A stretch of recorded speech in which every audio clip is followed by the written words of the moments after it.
In today's video, I'm going to teach you how to set your out-of-office status in Wrike efficiently.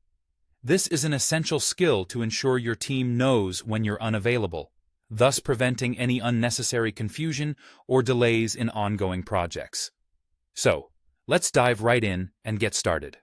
First, open your preferred web browser. It could be Chrome, Firefox, Safari, or any browser you commonly use. In the search bar, type Wrike and hit Enter. You'll want to click on the official Wrike homepage in the search results. Once there, you'll see buttons labeled either Login or Try Wrike for free, depending on whether you already have an account or if you're new to the platform. For today, we're going to proceed as if you have an account, so click on Log In. Enter your credentials to access your Wrike workspace.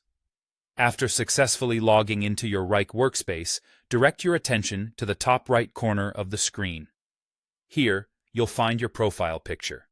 Clicking on this will open a drop-down menu with several options. Among these, you'll need to select Settings. This is where we're going to configure your out-of-office status.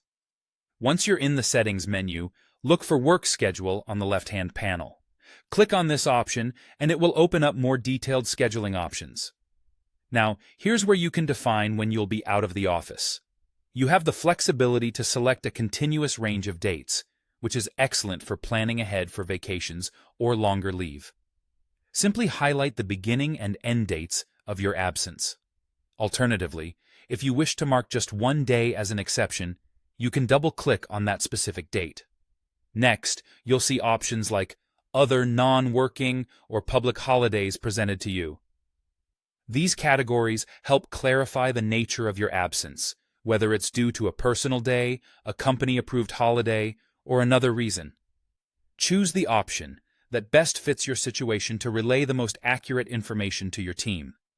Finally, make sure to save these changes to apply the out-of-office status to your calendar and availability. This step ensures that your calendar reflects your absence, and your colleagues can plan around it.